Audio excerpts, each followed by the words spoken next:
Welcome to the Pool Nation podcast, where it's all pool talk.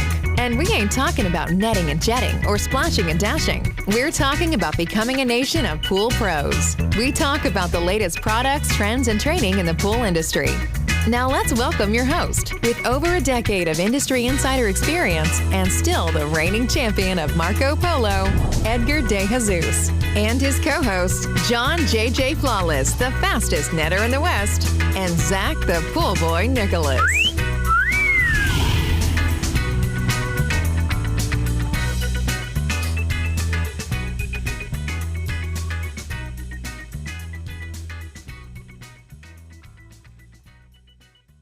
Welcome, everyone, to the Pool Nation Live podcast. I'm your host, Edgar De Jesus, and yes, I am the reigning champion of Marco Polo, along with John at JJ Flawless, the fastest netter in the West, and the famous Zach, the Pool Boy Nicholas. And yes, we are in studio today with the Cannonball King himself, Mr. Spider.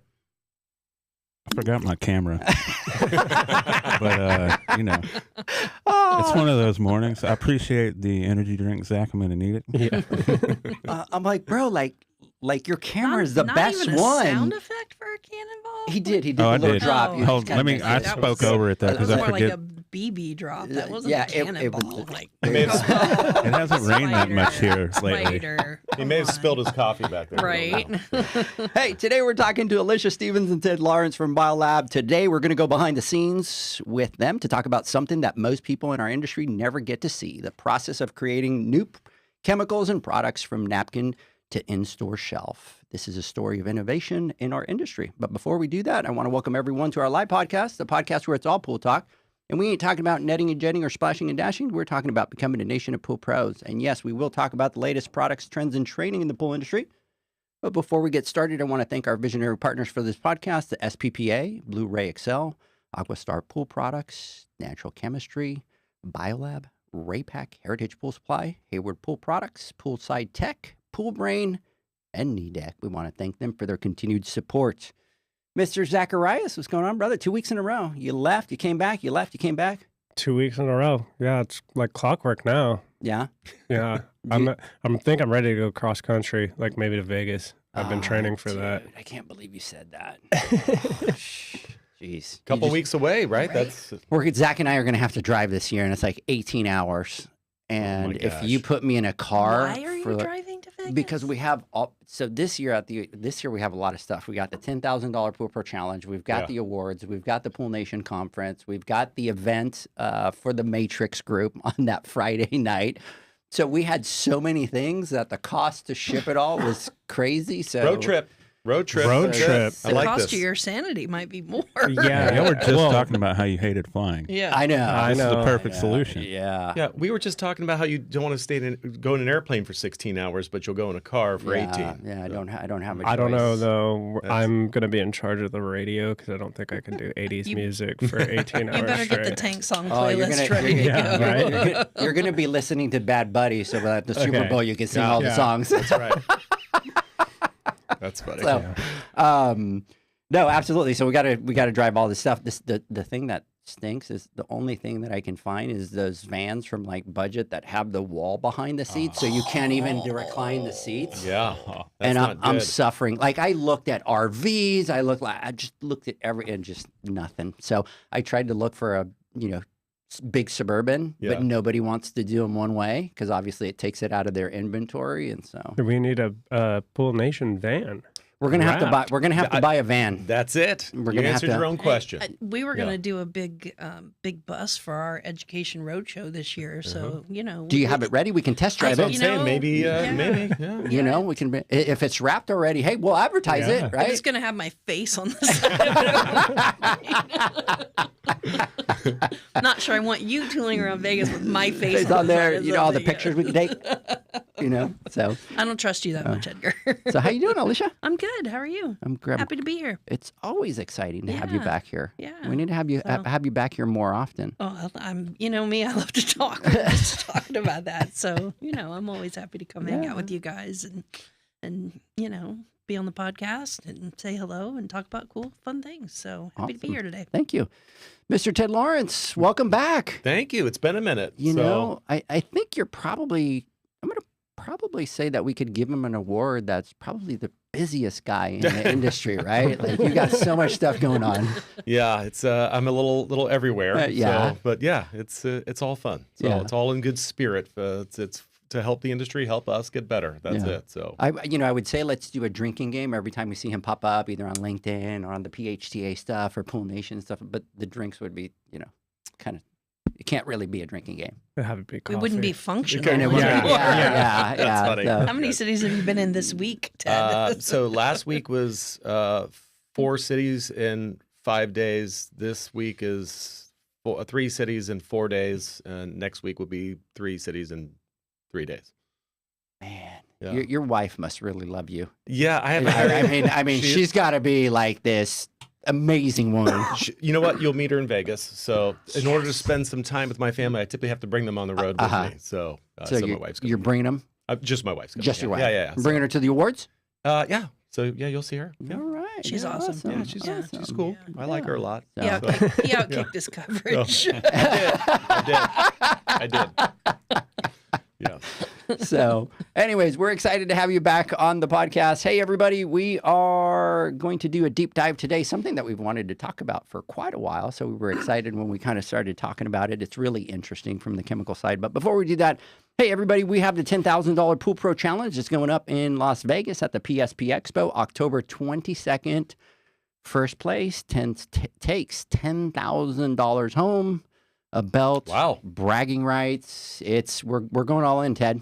All in. $10,000. And I want to see this person wear that belt Oh, when you everywhere. you know that they're just gonna brag about it and carry it, and Or are they going to have like a handler, like boxing? You have Oh, who that's a walks good behind them with the idea. belt, as they walk into that's a room. good idea. Yeah. That would be exciting. Too bad that the finals after the awards, because if not, we could have somebody walk behind them with the That's belt right. the whole time. and then you got to have your walk-in music. It's not too There's got to late. be something playing. Yeah, This thing keeps getting bigger and bigger. Yeah. In my Yeah. mind now, it's like Thunderdome. yeah, that's it.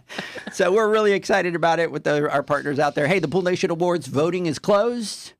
I It mean, is somebody's won. We It just is don't know who, right? done. Yeah. It is sealed. It is delivered. I will have to tell everybody, have you seen the meme of Joe Rogan when they're doing the UFC fight? And I'm assuming, I don't watch UFC, but somebody is a big upset. And all three of them are like, what?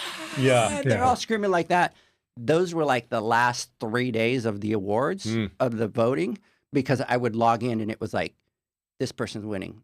Then they're not. Then they are. Then they're not. Then they Yeah. are. Then they're not. And it was like, this is the first year. Like, there was people that lost by like 5 votes, 6 votes. I mean, it was Wow. completely crazy.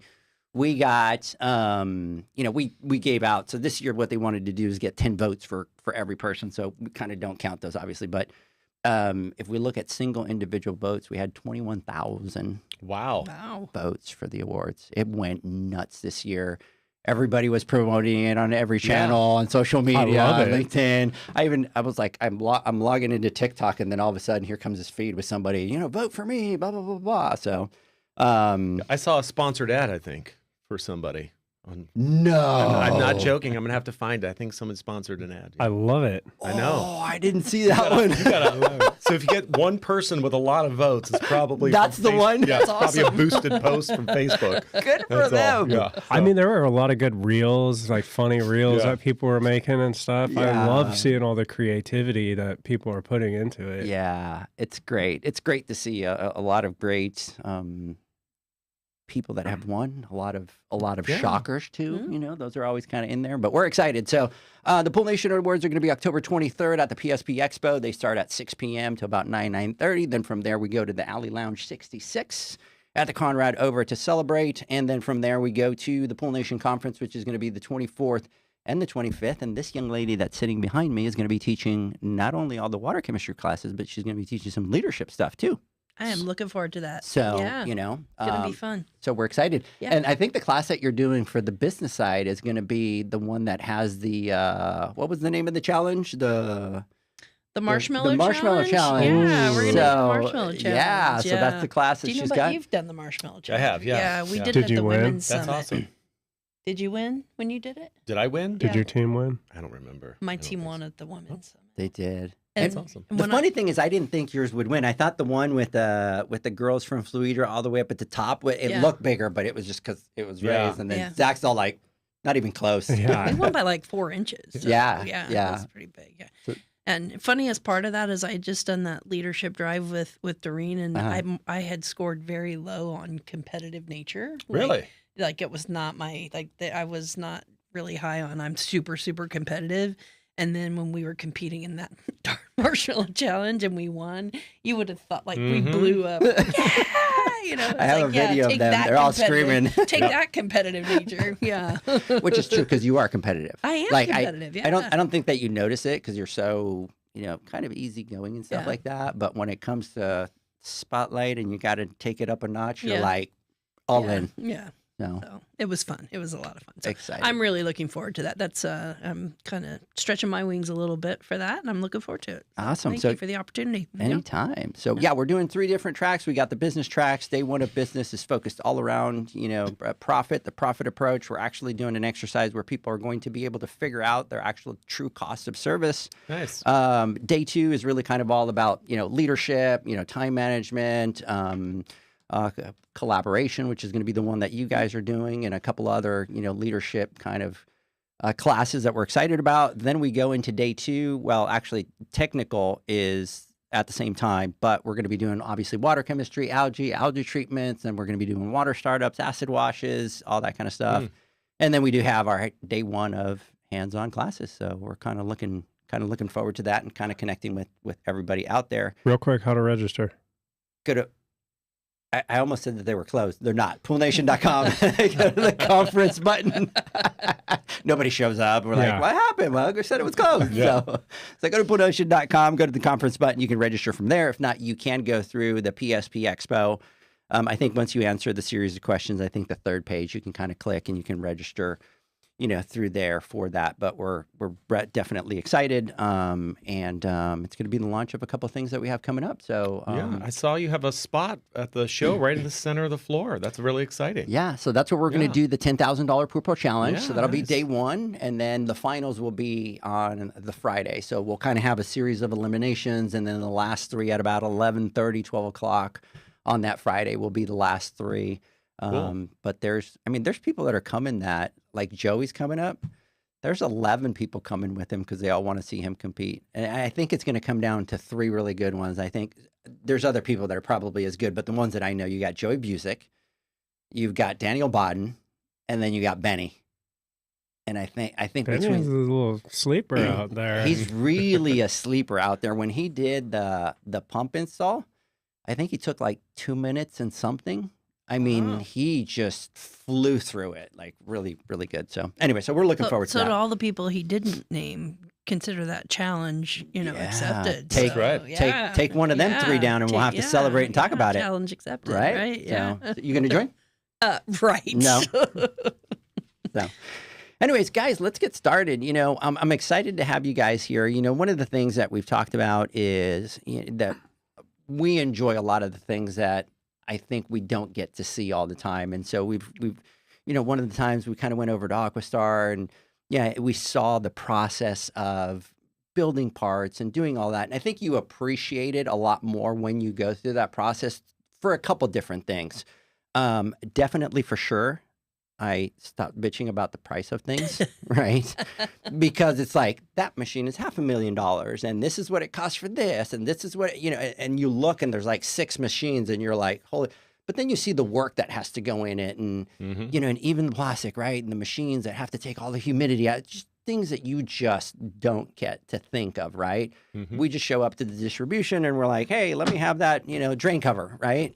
And it's like, so we really appreciated that. And so one of the things that we've always talked about is obviously the chemical side, because I think it's very easy for us to just assume, hey, I just bought a bucket of tab, so what? It's there, right? But there's a long process. There's a big cost to be able to do that, right? With staff and scientists and, and production and all that kind of stuff. So we want to do a little bit of a deep dive to have you guys share with us kind of what that process is. And then, Zach, I think this coming year at some point, I think so. We're going to have to do a tour out there. You should. We should do the podcast out there too. Maybe we can do it. Should. Yeah, that'd be fun. That would be fun. That would be great. We can Yeah. make that happen. Do you get to wear like cool like You can wear a white smock. science suits? We And- can make that happen. And by the way, they wear the smocks every single day in the lab, so it's They're- not like they're that's not for just show. It's- yeah. Yeah. You know what we should do is we should get like out of the Matrix people, we should get like 10 or 15 people to go. That'd be sick. And Sure. we could do a little, but that Yeah. would be fun. I mean, I would love to do that because, like Edward was saying, like there is so much. I mean, you named a handful of things, but there's probably like 20,000 more considerations that go into making the process happen. We're gonna get into some of that today, but Yeah. I've seen a couple.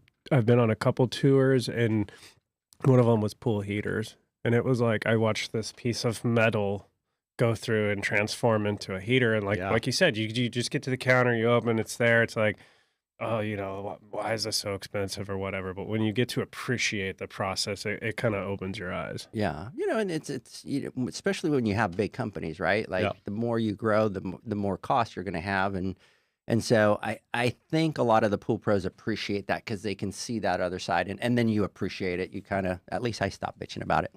So I'm like, okay, fair point. I'm not going to complain anymore, right?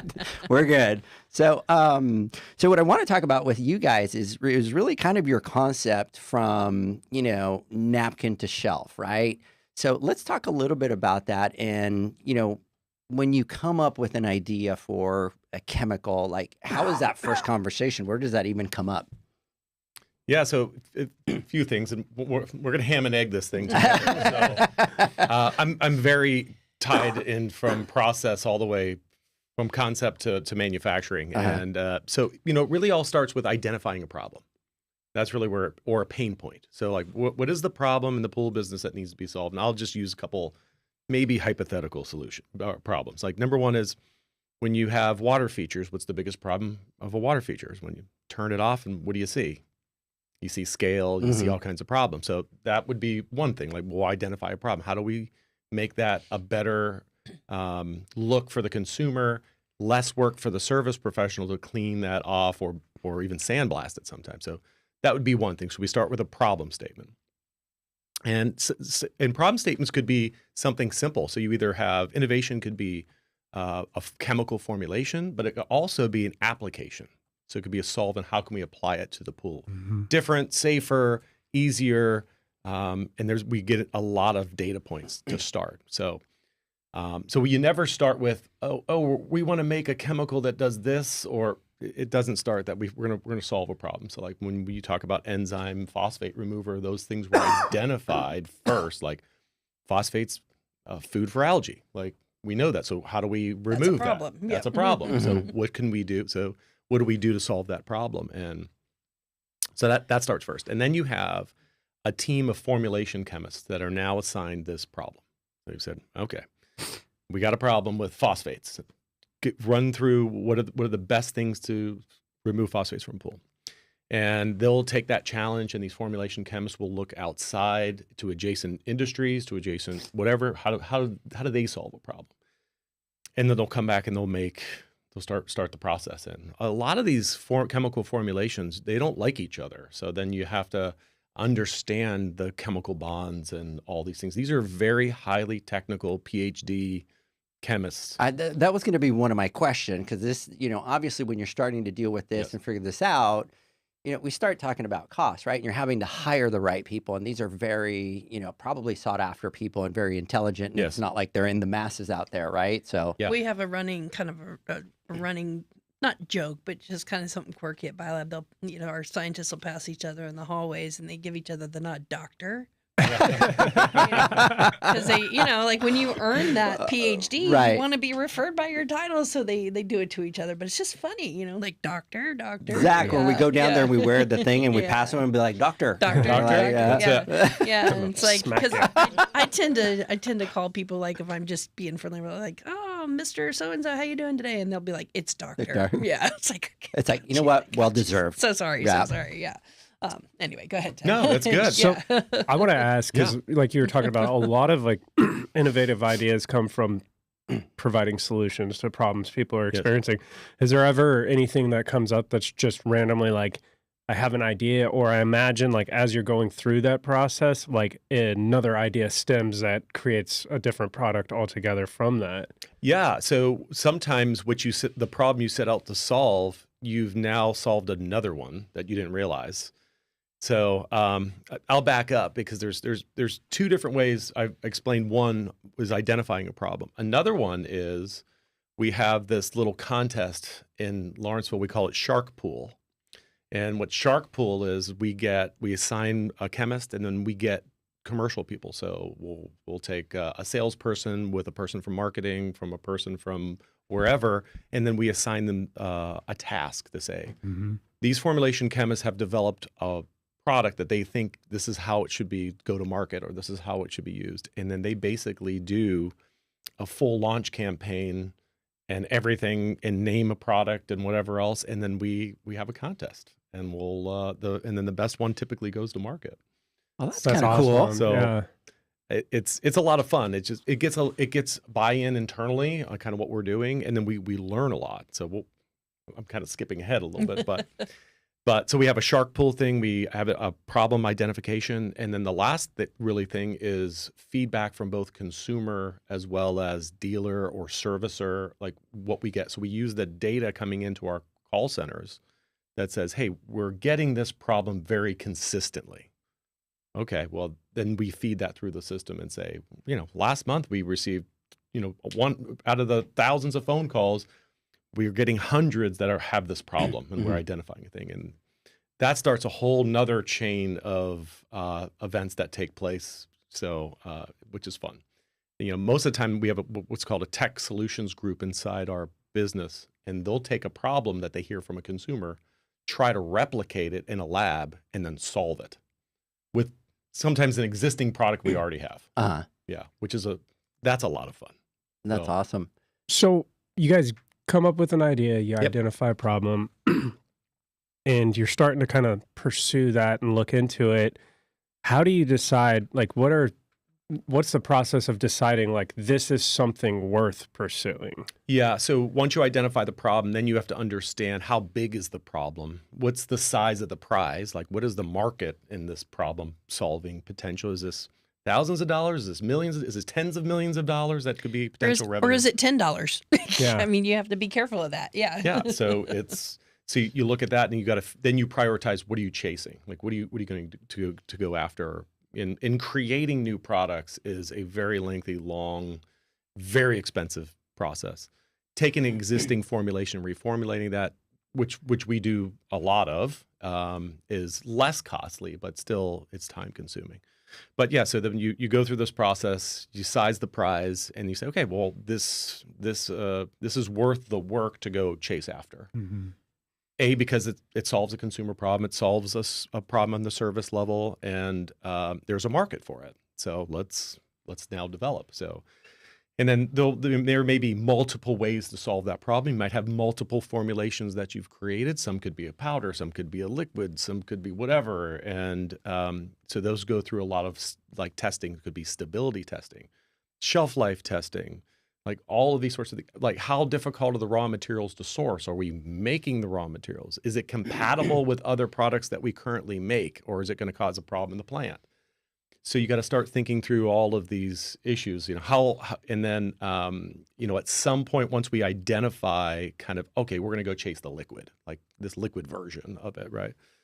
Then it will go to, our other lab. So we have 3 labs in Lawrenceville. One is for product creation, one is for product testing, and then one is for product destruction.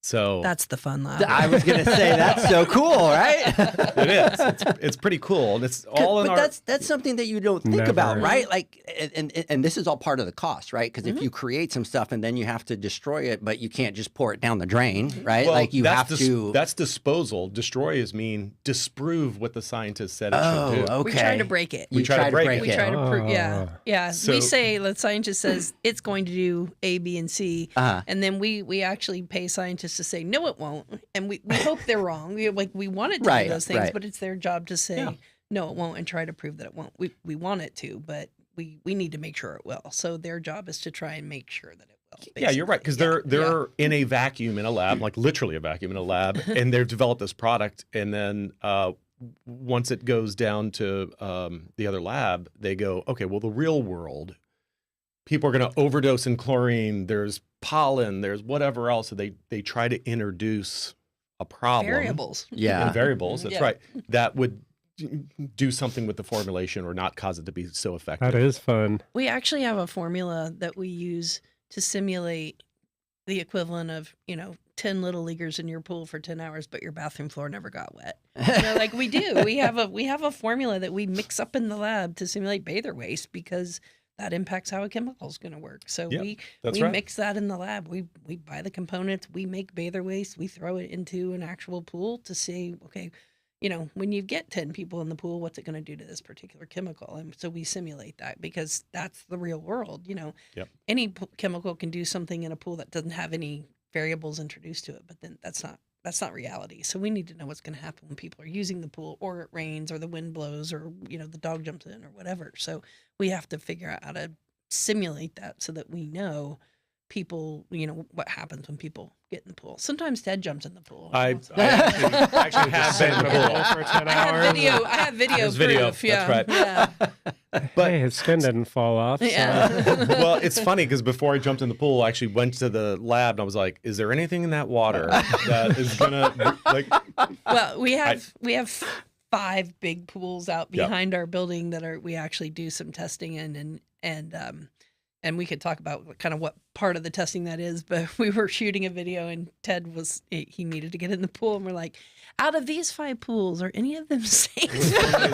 Yeah. Ted to get in. I would be freaked out. I would be like, Oh, me? we don't we had to No, ask the yeah. lab manager, and he's like, pool 5 Yeah, should pool be 5 okay. should be. Should be. but Okay, let me- when they say it like Yeah. that, it's like, no. He's like, but let me test it real quick. Yeah. And they had all these like little weird testing devices in the pool Yeah, that we was had to- like, yeah. so we had to move. It was nuts. But But you were fine. You was didn't, good. You didn't, I felt good because that day we had the live human hair samples in the pool. So Live human hairs? well, not live, but we had human hair. Like human samples. hairs, Yeah. right. So part of the testing too is like, is there going to be reaction to skin or hair or whatever? So that's part of the process, is inserting these variables that Alicia was talking about. When you work at Biolab, job descriptions don't merely mean anything. They don't say anything. Intercom will go off. Excuse me, there's human hair testing going on in Lab 3. Everyone, please report. And, Well, when you're testing a product that says softer on hair, skin, and eyes or something like that, our scientists want to know, does this hair feel softer? And so we literally, some of us go and we buy human hair samples and put them in fish tanks and put the product in, and then you test the different products and say this A feels softer than B, feels softer than C, and it's a touch test, and you have to. And you go through, you have Yeah. to go through you that have process to, of touch test each them one, and touch. and there's different, the formulations chemist they've given you different formulas with different variable concentrations of whatever it is we're testing. So they're like, okay, between A, B, and C, which one feels the softest on the hair? So we have to touch the hair and Yeah. give our opinions, and And it's There is something that's too soft. yes, it's slimy. Really? It's I'm not slimy. joking. It's Really? slimy. It's really slimy. Once you go through this process, you're Yeah. like, that one's not enough. This one just Oh. feels weird, Yeah. and Yeah. slimy, but Yeah. B, we want B. That's so freaking cool. But it Yeah. could be smell testing too. Like we put fragrances and things, so it's like, okay, there's fragrance testing going on, and you have to go sniff 5 different things, and they'll have coffee beans to clear your palate between them, and you go and you vote on, I like B but not C, or that sort of stuff. So and it's just One of the things that I never thought about, and you were talking about it, is sure, you can come up with this formula and stuff like that, but as a company, you guys have to make sure that reacts well with everything else. There's so many variables into a backyard pool that I'm assuming that can take forever to just you have to go in, and you can't just rush thing and put it out, right? 'Cause, yeah. I mean, 'cause we're going to do a lot of tests internally, Mhm. And then we have to insert the variables, which we started to talk about some of them, but then it's environmental now. Okay, Didn't even think about that. think about all the different pool surfaces. So fiberglass, vinyl line pools, plaster, glass, tile. Then you got to, okay, well, then there's the outside. Well, there's grass. There might be stone. There could be pavers. There could be a concrete pour deck. there's stainless steel, there's lights and fittings in and around the pool. So there's all these different materials, and how does that work and react, and is there a problem?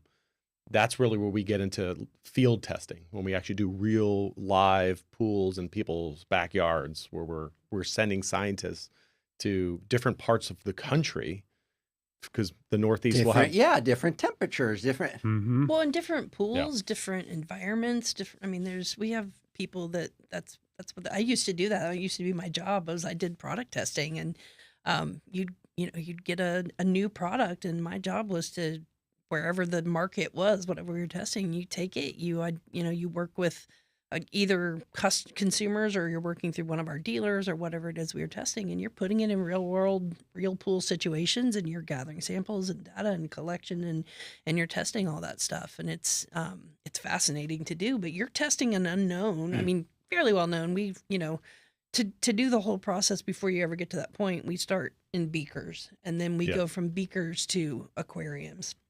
And we go from aquariums to what we call mini pools, which are kind of these 4x4 plywood pools that we plumb like a real pool. They've got pumps, they've got filters, they've got liners in them, but they're small because we've got like, I don't know what, 20 or 30 of them. Mm-hmm. So we can test a bunch of stuff. And then from mini pools, we have full-size pools out behind our corporate office. We have a pool park. And I'm assuming that pool park, you probably just have different finishes on those pools as well, right? Mm-hmm. Yeah, there's a couple things that we can do on finishes. We can actually take samples of finishes too and introduce it into the pool, so it doesn't necessarily have to be complete. That makes sense. But we have gunite, and fiberglass, liner, and liner. Yeah. Gotcha. So and we have hot tubs too. So we test hot tub chemicals and products as well. So we have 5 hot tubs in the back. Yeah, because that's a whole different animal. Because now we're talking Yeah. teaspoon chemistry, right? Like this can't be, But as Alicia says, it's a progression. Yeah, so we go from internally tiny all the way up to pool. And then once we've tested them in our full-size pools and we're confident in what they do, that's when we take them out into the real world. So then we send our scientists out to actual in-use pools to do what we would consider the final stage of testing. So how does that work? So do you go to your employees that have pools? Do you go to partners? Like how do you pick those real world? Sometimes we do use our employees. They get a kick out of that. Oh, like, yeah. We'll test something Yeah, new, of course. Sometimes we do what we call in-home use tests, where we'll partner with a company that recruits for us, and they'll find consumers who sign a whole bunch of paperwork, and then we provide chemicals, and a lot of times we control the pool for them for a while so we can use it to get the data. Other times, in our BioGuard dealer base, we use our dealers and say, hey, we've got a new product. They love to partner with us for that. Can we use some of might be part of their service pools, might just be some of their customers. Can we use some of their pools? We give chemicals, they give pool space. That's got to be exciting for them to be part of that process. Yeah. I did a summer, we were testing a new shock product, first summer in this particular job.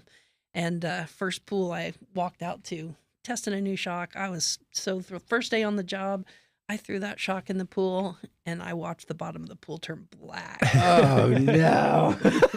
Oops, been there. And I was like... metals, when you don't know there's metals in the pool and you throw a high pH shock in, that's what happens. And thank goodness it was David Rouse was my boss at the time, was standing next to me because it was my first day on the job, right?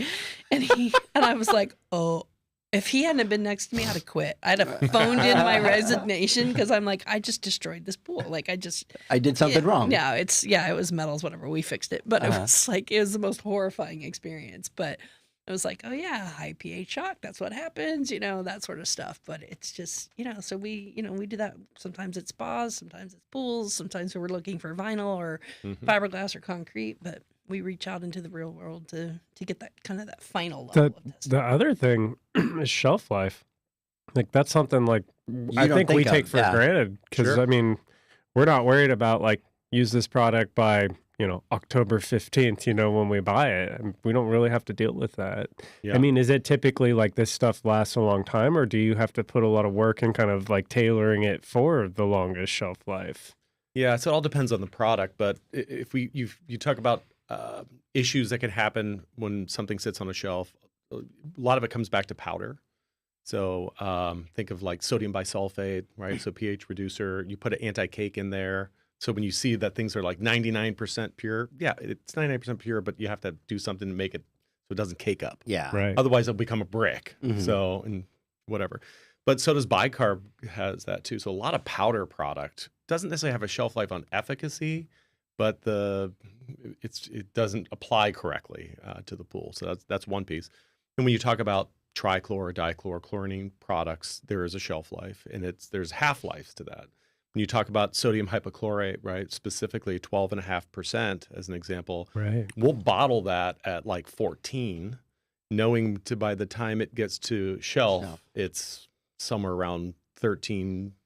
Maybe. Yeah. A lot of If times you're it's lucky, higher yeah. because you want it to get to market, but that's a product that's hand to mouth. That's not a stocked product. Right. I was going to say, you can't stock that. It's That like you comes have to produce out, That comes from the plants onto a truck to a distributor or to a store. Yeah. No stopping points. There's no Yeah. stopping points. Yeah. That's example. So that's a very short life product. That's hard to manage and maintain. And then you talk about items like trichlor, for example. Trichlor is a little longer shelf life, but because it's more stable, the chlorine's encapsulated. But after a year or two, it will lose a part of its efficacy. So Now, when you say encapsulated, how does that work? That you guys are able to kind of block that chlorine in there? yeah, so there's a few things. We talk about technology, right? So we're an innovation house. When you look at the biolab products that are for sale in the marketplace, there is not an equal equivalent in the market. And I'm really talking about shocks or sanitizers, those sorts of things, as an example. And I'll get to your answer. It's a long-winded one. No, perfect. So there's two things you can be in our space. You can be a manufacturer where you actually manufacture the raw goods and materials. That's what we do. So we manufacture trichlor. We burn our own liquid chlorine in our plants. So we're not buying it and bottling it. We're manufacturing. We're actually blowing our own bottles. We have a blow mold shop in our plants that blow mold the bottles. So it's going from the blow molder, and when you see these plants, it goes up ahead, it comes down to the line, it gets filled, boxed, packed, and put onto a truck. It's literally... We have really cool tours. Yeah. Okay, now I'm really like a little kid here, kind of going, I want to see this. So that's a real end-to-end solution. Now, you can be what I call a repacker. You can just buy formulated chemistry in the open market, bring it in what they call totes, put it on the line, and just fill bottles all day. There's more of that happens in our industry than what I'm just talking about, innovation, labs, things like that. So I bring this up because when we talk about encapsulation, for example, there's two ways to make a trichlor tablet. You can do the 99%, which is you're taking granulated trichlor, putting it into a machine, pressing out a tab, putting it in a bucket. That's as pure as you can get. But there's also what we call formulated tabs, which means we can add products into the tablet that actually does several things. One is it does lock the chlorine in, so it makes it a better shelf life. But depending on the application on these formulated tabs, we can actually make them so that they'll help staining on a pool. They'll help reduce the calcium on the water line. Some even have a clarifier that's actually built in. Some actually have Water softeners. Water softeners, all these things built into the tablet. So that we call a multi-purpose tab. So, so I'm assuming that's not what we kind of get at the pool store, right? This is probably not the bulk stuff. It depends. Yeah. Yeah, I would say, probably most of the people listening are service professionals out there who typically go to a distributor, right? Purchase a 50-pound bucket. They're buying 99% tabs. Nothing else in there. There's nothing. It is trichlor stamped, put into a bucket. That is it. And then you, the service professional, have to add other things while you're doing the pool maintenance. Whereas a lot of these blended tabs or formulated tabs, these are heavy consumer products because the consumer just doesn't want a prop. And I'm going to give you a parallel industry. So 100 years ago, how did you clean this table? What product did you put on here to clean it? Probably just bleach. Spit chime. Maybe bleach, likely vinegar or ammonia. Do you guys have ammonia or vinegar in your house at all? Well, vinegar, Vinegar, eat, yes, but ammonia, no.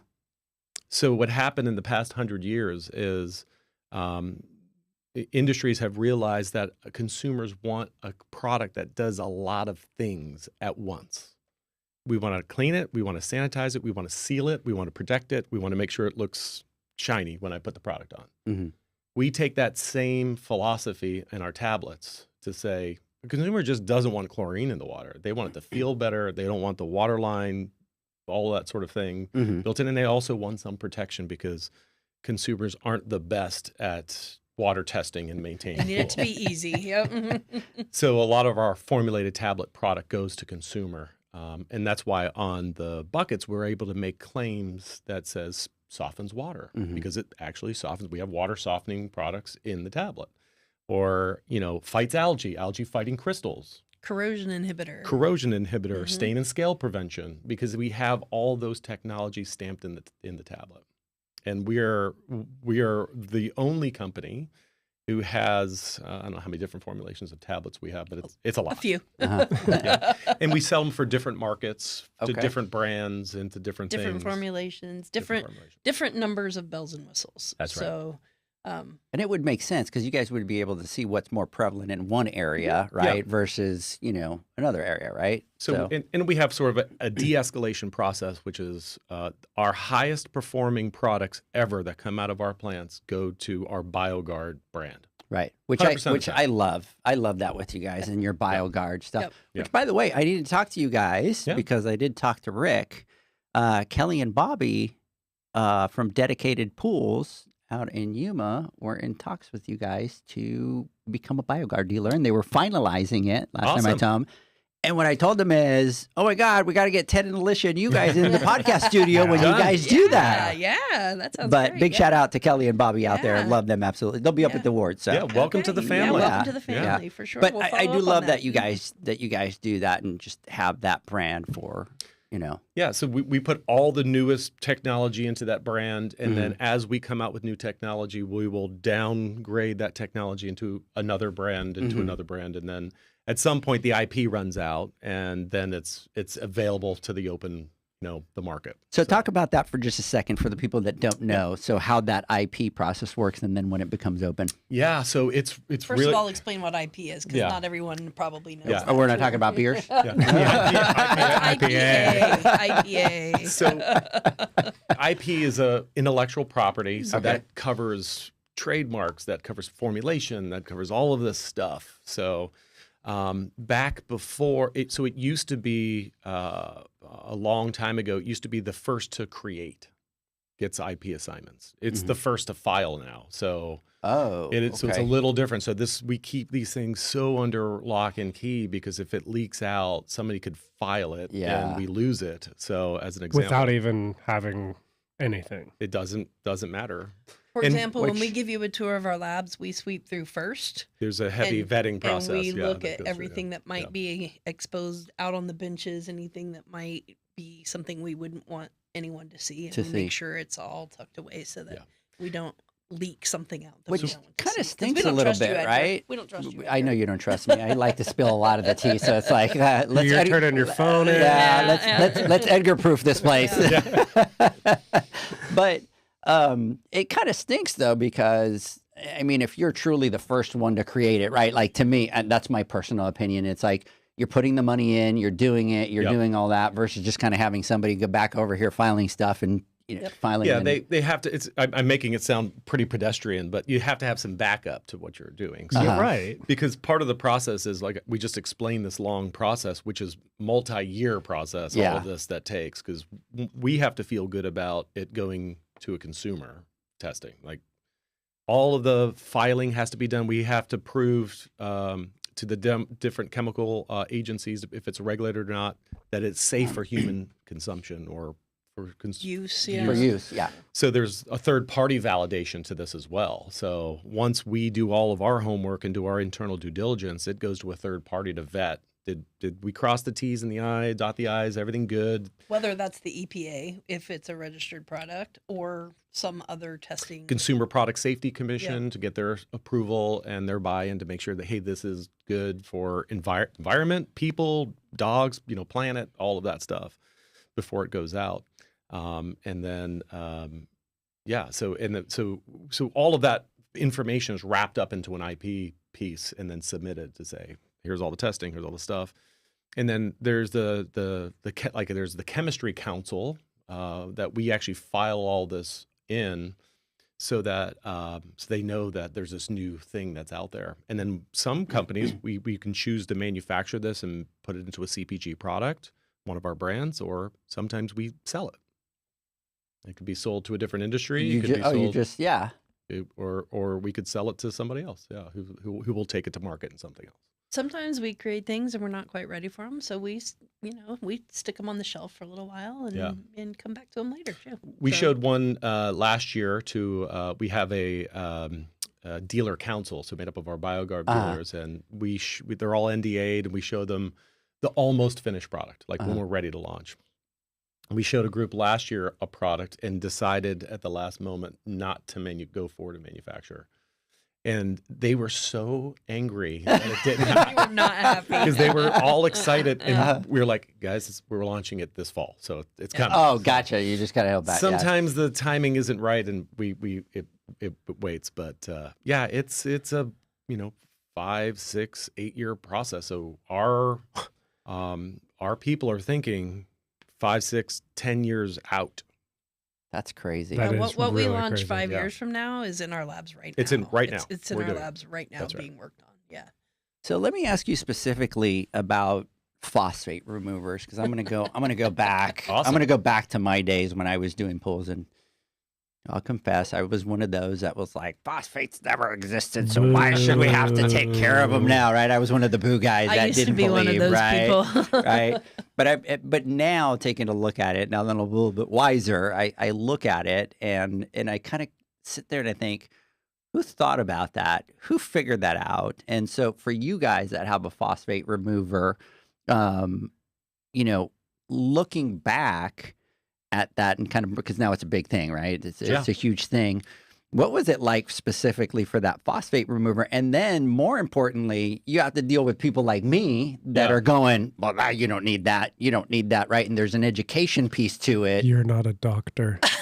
Doctor. I have, let me comment on that because it's kind of funny because I've been with BioLab for 25 years, right? And we were the company before that said we don't care about phosphates. Like we did. Like I'll own that. Like we don't care about phosphates. Yeah, because whatever. our chemistry already solved that problem. Our chemistry solved the problem without addressing the problem. See, that's what I'm talking about. So we're like, yeah, okay, phosphates are there, but who cares? Our 3-step program, our sanitizer, oxidizer, aldehyde, like just ignore the phosphates. Our chemistry overcomes anything they might contribute to the problem. So we don't care about phosphates. And we were able to show, if you just do these things, phosphates don't matter. Technically, still, you can maintain a pool with phosphates in it if you want to work hard enough at it. You absolutely can do that. Mm-hmm. So we were just willing to just keep plowing forward with don't care. Mm-hmm. We're fine. So we got beat up pretty hard by our dealers, quite honestly, our BioGuard dealers, because they wanted a phosphate remover. They were seeing good results from them. They kept telling us it's easier if you remove phosphates. It's easier. Yes, we can do it without, but it's easier. It's easier. It's easier. And we were losing the battle of the shelf, basically. Mm-hmm. We weren't giving them a phosphate remover, so they're like, fine, we'll get it somewhere else. Yeah, the market is telling you what it wants. And we weren't listening. We were ignoring it. We were ignoring it. So we came out with a product that we were repacking. Quite honestly, we weren't formulating that. We were repacking that had a phosphate remover element to it. We didn't go all in on it, but it was like, okay, it does this, this, and this, and it removes phosphates. Fine. And then when we acquired Natural Chemistry, they're great at phosphate remover. They have fantastic phosphate remover products, and we're like, okay, here we are, and so we started, I personally, but we as a company started listening a little more, and then we started to do a little research, and we're like, okay, what is the reality here? How much easier is it really if we remove the phosphates? And it was a lot easier. Like, it was eye-openingly different. If you took the time to remove the phosphate, you could make a huge impact on keeping algae from really being able to bloom and grow, and how much better our 3-step program worked, and how much easier it was to maintain, chlorine levels and all this sort of stuff. So it was a matter of, we weren't wrong in saying you can do it without removing phosphates, but holy cow, if we just It makes it take them easy. out, it makes it so much easier to do. So, we did, and I'll tell people, like, yeah, we shifted our stance because we, and I'll show a slide when, well, you've seen it. I've seen the slide, yeah. Where it's like The algae slide? the algae slide, Yeah. like algae growth with phosphates, yuck. Algae growth but no phosphates, oh, holy cow, that's a lot different. And it was that one slide, and I'll tell people, this is the slide that changed my mind. And I'm stubborn, but this is the slide that changed my mind. And so, so now we're at the point where, yes, and we still battle some of our people that have been with us a long time. They're like, you said you didn't need to remove phosphates. And I'm like, I know that's what we said, but it's easier. But we've evolved, and we've learned more, and we've researched, and we've grown, and look, it's so much easier, and it is so much easier. So now I'm I'm the first person to tell you, take the phosphates out. You will not regret it. It'll be so much easier.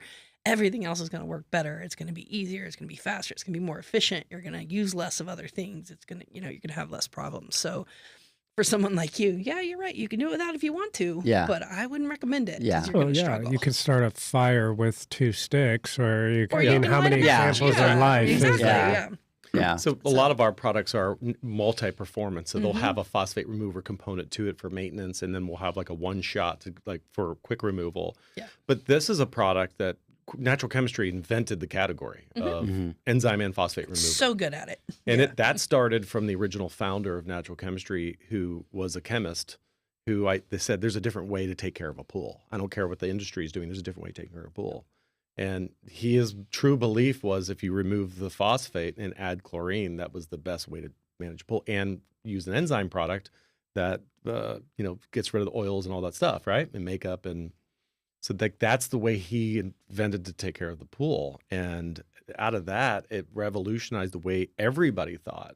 And then I think the telling one was our research on just removing phosphate with algae present. And you can visibly see the difference. It actually works. Yeah. So, but a phosphate remover without the added components causes problems.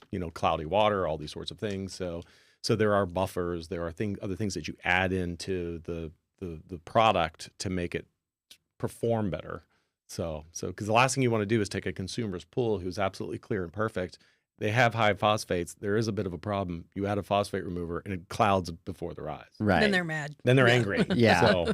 So that's also part of the testing. And here's a funny story. I just came out of a focus group of a bunch of service professionals, and they actually want the opposite. They think they want to see it working, and they want to see it sort of cloud. Because then you can tell it's working.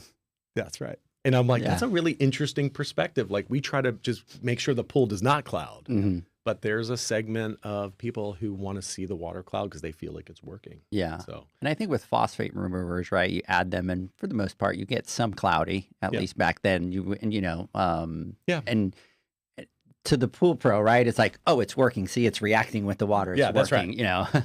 That makes sense. Speaking of innovation, though, we're launching a new product in natural chemistry this year that's an algicide with a phosphate remover in it. That's right. An algicide with the phosphate remover. Yeah, so they're combined together. So when you're adding your algicide, you're actually taking phosphate out at the same time.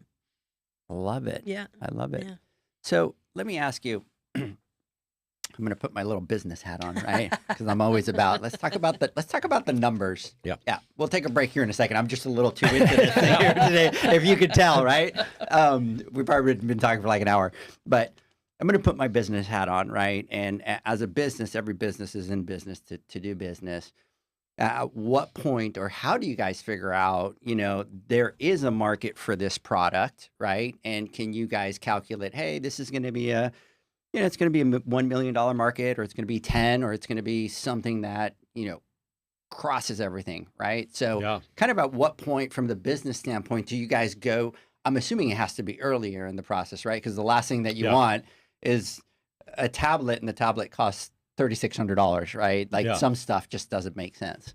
Yeah, I mean, it's the discussions are done early. So sizing the size of the market, you know, so we understand there's roughly 11.5 million pools that are in or above the ground out there. So that's our serviceable market. Okay. And if we just do rough math, half of those pools are maintained by a service professional. The other half is a DIY, do-it-yourself consumer. So that's where you start. Is this a consumer product? Okay, well, then we're starting with 5.5 or 6 million pools. That's our serviceable market area.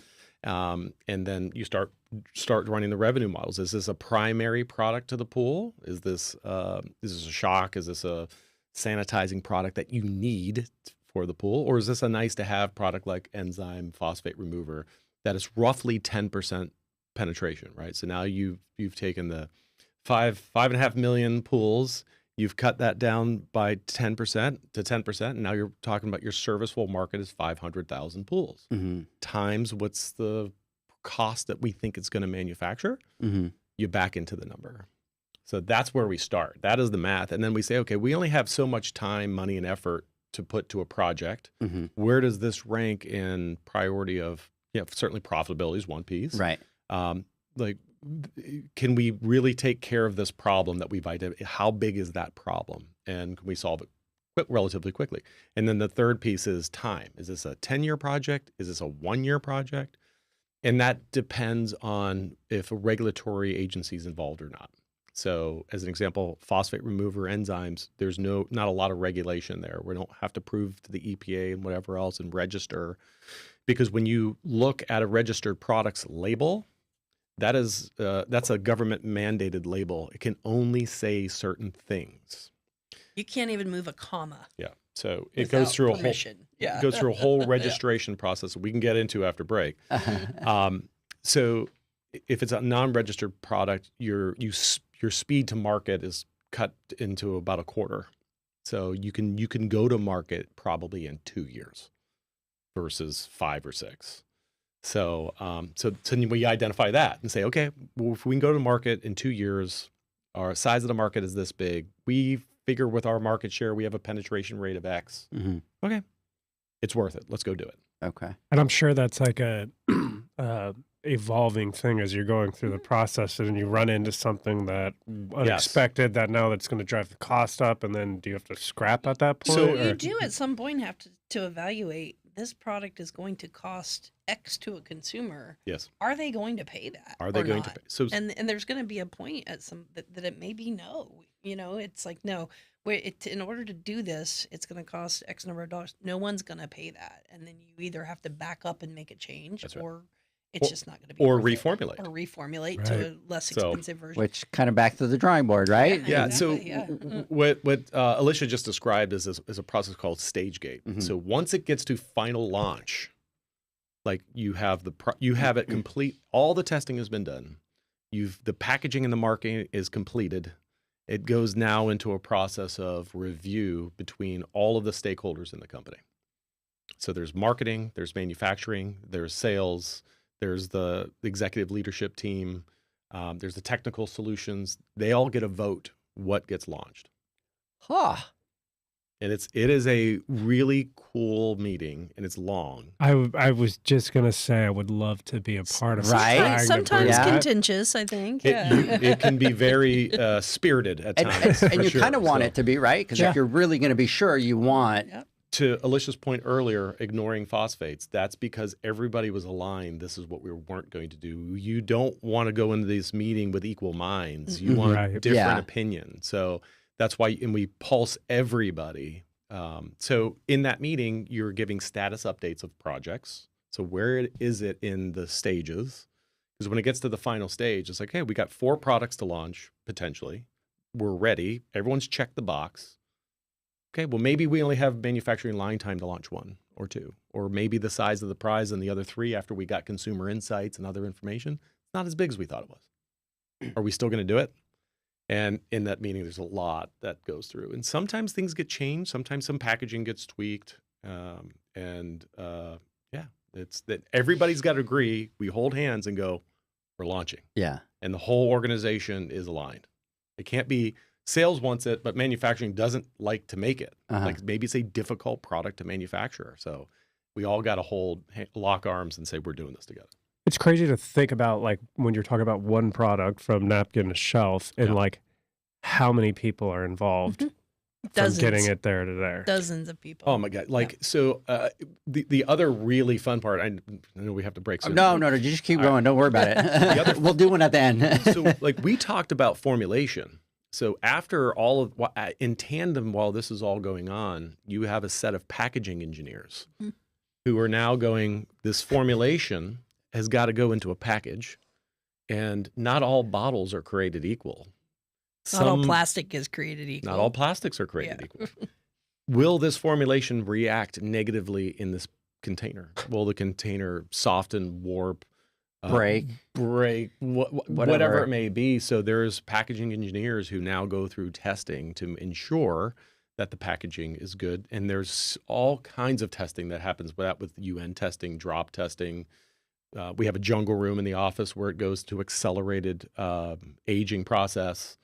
Like, it's really, really hot. Like, really, yeah, really it sounds hot. Yeah. So you got to go through all that, and which is a lot of fun. So it's like, oh, do we want one with a handle? Like, is the size going to be 32 ounce? Is it going to be a liter? Or is it going to be a pint? Or is it half gallon? Like, what? And that will all depend. And that is it a vented cap? Is it a not vented cap? Is it a white cap, a blue cap, a yellow cap? Are we using post-consumer recycled material in the product? How thick is the corrugate when we put it in a cardboard box? Are we decorating it? I'm telling you. Does it need to be child-resistant cap? Like, so all of that is done in packaging engineering.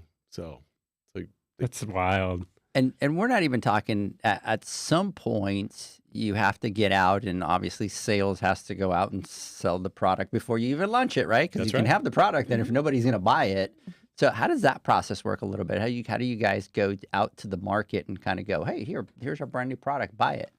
Yeah, that's always difficult because we're making a lot of bets, right? We're making a lot of bets in the building that the dealer or the consumer or the servicer is going to accept it. So so then, once we have everything that's ready to made, we have a launch campaign that's assigned to it. Like, how are we going to do it? So a lot of times it's a guerrilla marketing. We have an amazing group of district sales managers, DDMs, DSMs that are salespeople that work closely with the service pros as well as the retail stores. And they will actually go out, maybe they'll give free product. Maybe they'll go to the poolside with them and show them how it works or what it does. Why is it different than the legacy old product? And why should you choose or change? So a lot of that's done that way. It's guerrilla marketing. It's going to some of our distributor partners and doing the branch events and the tabletops and sitting outside the branch and maybe cooking up some hot dogs and whatever else and having these little lunch and learns with thousands of pool professionals. So it is truly hands-on. It never can we be like, oh, I'm going to put an ad in the industry magazine. We do that, but that's not all we do. Yeah. Or we'll put it up on our website. Oh, we're going to put it in the catalog this year and it's going to sell itself. It never, ever does that do it. So there's a lot of guerrilla marketing. It's easier to replace a product than it is to make one new. Well, and like you're talking pool guys and gals, like, I mean, a consumer can look at the ad and be like, great benefits. But like, we're a tough crowd. So you're not wrong. And a lot of us live in our own little jungle, right? Like we don't, you don't go outside your box. You just kind of do. We do this thing on the natural chemistry side of the business. We do this good, better, best for pool pros. Like, the good is what you probably know. It's 99% trichlor tabs. It's the polyquat algicide. Like it's what they go into the enzyme product with nothing else added to it. That sort of stuff. That's Pool the magic. Good. Now the better, maybe we add a borate product. Maybe there's a blended enzyme or whatever else. But we put these little sheets together to say, and when you cost it all out, they're roughly it's the same. Pretty close. Yeah. But you'll get added benefits with the other two, the better and the best. So. There needs to be a lot of education out there in the industry. It's not just the strongest, cheapest thing is the best. It's not. There's all of these multi-purpose products that are designed for a reason Well, to help you. And I think, like you said, the education process, because it's like if you're a la carte in a sense, it's like how many things do you have to handle, deal with, carry, transport, purchase, how many SKUs? That's But right. like if you had one product that's blended and like Does all this. ideal at the end of the day, it'd be cool to walk in the backyard and be like, whoop, Yeah. and out, and we accomplish all the things. Yep. But like if you could minimize a lot of that and get those maybe synergies out of them and things like Yeah, that. we have this one product, and we use NC brands too as a lot of interesting technology pieces. But we have one product called Algae Max. That's a dual formulation algicide. It's a copper and a polyquat blended together.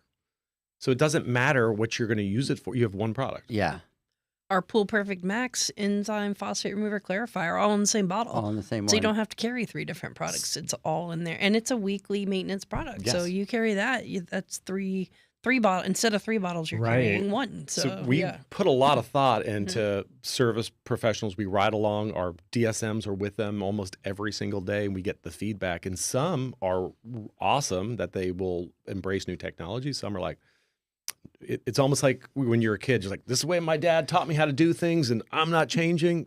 It's okay. We've But never heard there's- that in our yeah, right. industry. right. But there's I don't need an algicide. Oh, that's why we call it good, better, best. Yeah. It's not. It still does the job. Well, But- the other thing that I'm thinking is then there's an education that also has to happen at distribution, right? Because, and that's even a little bit more difficult. Like, how Oh, do yeah. you train those people to know if somebody comes up and goes, hey, I need an algicide? Oh, well, what specifically are you looking for, right?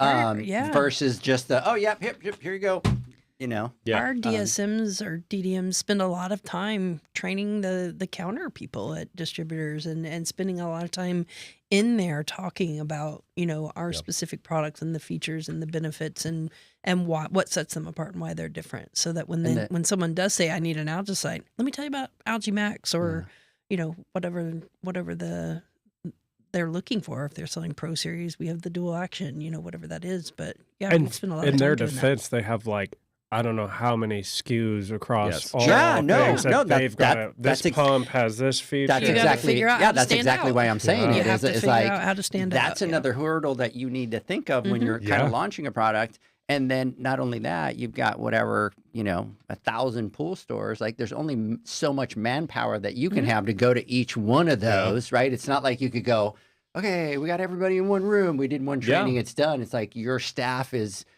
having that grassroots out Yes. to every Yep. branch, to every. And this is why we believe in having our own sales team. So we don't. We do have some rep groups that we do work with that are amazing, Mhm. but we have a dedicated group of almost 100 salespeople Wow. that are dedicated to selling our products. Yeah. Period. And yes, in every level. So like I said, some people are doing the ride along. Some people are working with retail partners. Some people are working with our distribution partners. It's a lot of education. So when we talk about, you hear these things about, well, Alicia's our education person. No, she trains almost 100 other of our people that are mini Alicias out there. So she's the face of it for sure. But she does a tremendous job. And then training all of those people that you just said. But there's even a bigger step because, distribution is the lifeblood of chemical companies because Right. they do a lot of business over the counter. Mhm. And, you have to convince the distributor why this is a product that they should bring in. So there's selling the distributor, it's selling the individual distribution branch. It's selling the Then we need the branch to sell it too. Yeah. so yeah. it takes a lot. There's no easy button to say. Yeah, it's not like you just create a product and throw it on the shelf and we're done, right? And that's our big advantage is we have this large team of people, and there's no other chemical company who has a team like this. They have one or two, or they'll have 100 rep is groups. a lot. It's a lot of people. You have a lot of people. That's a big payroll. Trust me, every time we do a sales meeting, I realize how many people It's it is, right, Ted? But we find it's necessary and critical to elevate the industry and to continue to make us better. Like that's our investment. So Yeah, absolutely. Hey guys, let's do this. Let me give I've been so, by the way, I love this podcast. I've been so into it. I haven't done any shout outs, and I got people over here giving shout outs to Alicia, and I'm ignoring them out here. So let me come back and then we'll take a quick break. But OC Pool Solutions, Berry Bull Pools, big shout out to you. Diana Pasmino from Academy Pools. They're big fans. How are you? Yeah. MB Bull Plasters, MX, what's going on? Lopez Garcia, the Chlorinator, what's going on? Coastal Cactus, big shout out to you. Weber, Tech Factor, what's going on? We'll see you up in Vegas. Yay, Ted and Alicia, BioGuard family. Okay, Nice. I gotcha. Yeah. Mr. Skimmer, big shout out. Matt Jensen, Caribe Pools, Blue Power Pool, Joanne. Let me see here. Agape, big shout out to you. Some of these names I can't even say. AZ Pool Doctor, 99 Pretty Rain. What's going on? Danny Pools, big shout out to you. Copper State Landscape, big shout out to you. Naomi, big shout out to all you guys out there for listening in. And Ensenada is excited to be able to get out to Las Vegas. Jeanette says hi. Hey, Jeanette, how are you? She's always on here kind of giving some shout outs out there. So, Spider, let's take a quick word from our sponsors. And when we come back, we will continue. Pool pros have specific needs when it comes to general liability insurance. The SPPA program has you covered. With 3 tailored and customizable general liability options, SPPA makes it easy for pool pros to feel secure. Find out more and get covered at thesppa.com.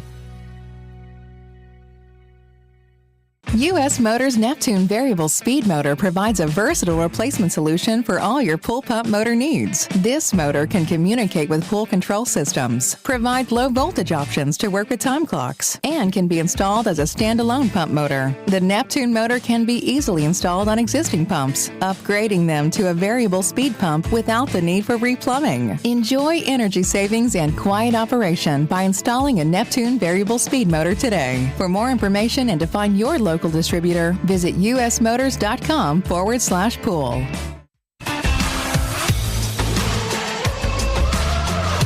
Blu-ray XL is the power of minerals working for you. Reduce your overall chemical costs and labor up to 50% guaranteed.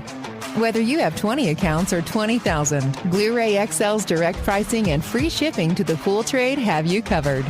Improving pool professionals' profit and work-life balance is what they do. Blu-ray XL, the real mineral purifier. Visit them at BluRayXL.com. Blu-ray all day.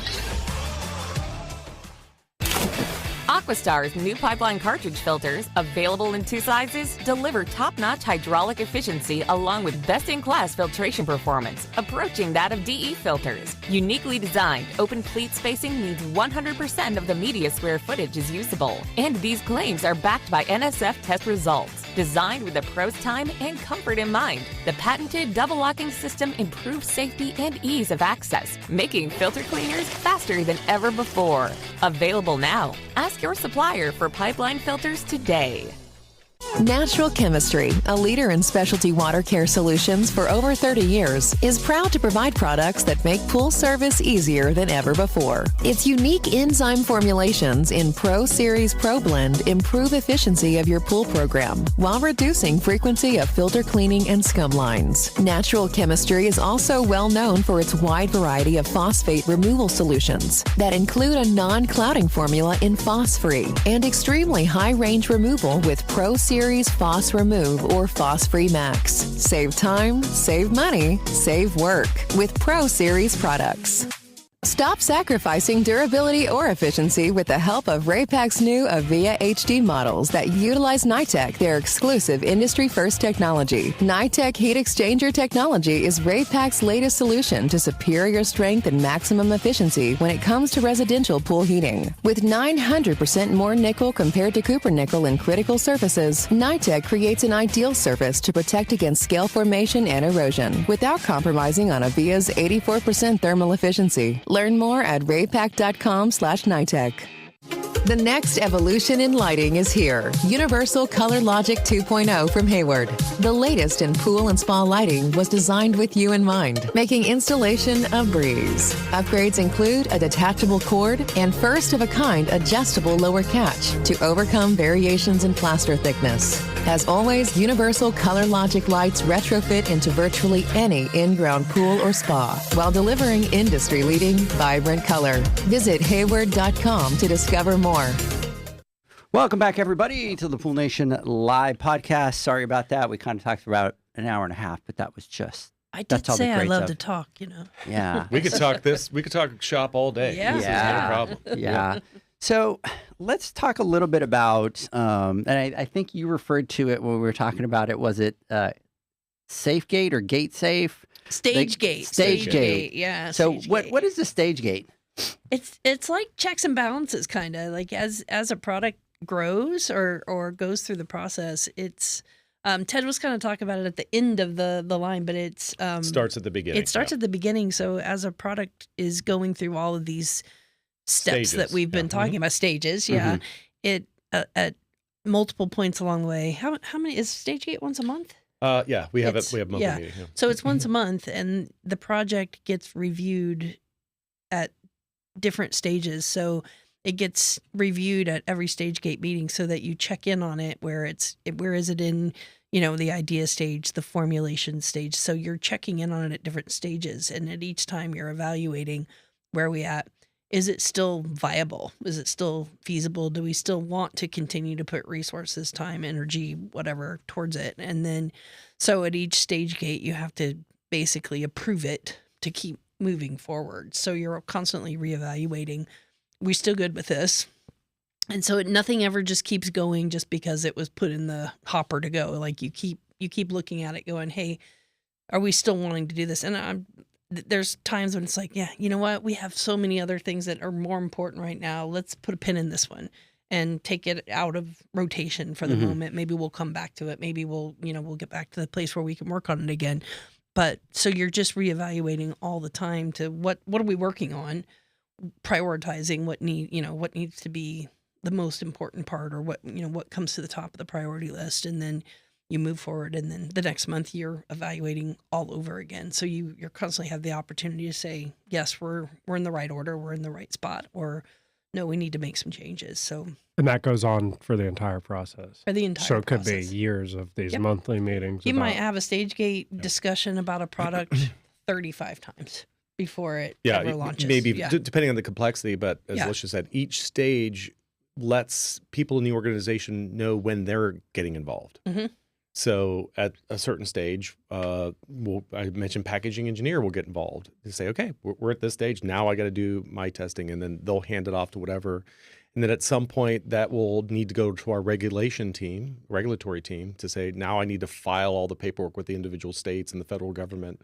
Then at another stage, it'll cue all of our production planners to now buy the either raw material or the packaging or the labels, the interpack cases, all that stuff. And then the final stage is we're manufacturing is ready to go, and the sales team's ready to sell it. So But at any point you can stop the process. you can stop the process.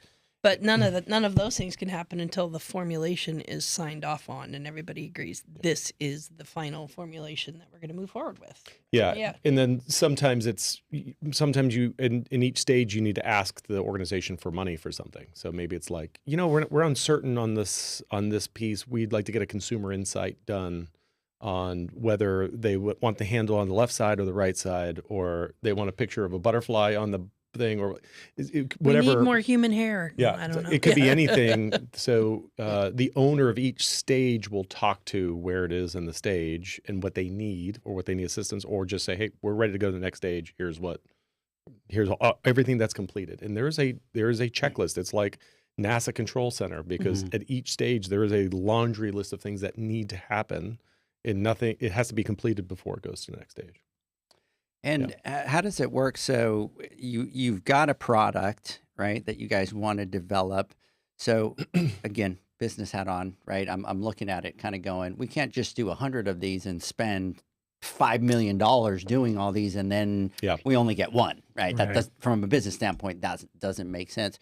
So how does it work from, how many do you do per year? And, do you guys just allocate to each one of them a budget? And let's say that you go through those gates and you're like, wait a second, now this is starting to kind of get out of control. Let's revisit that.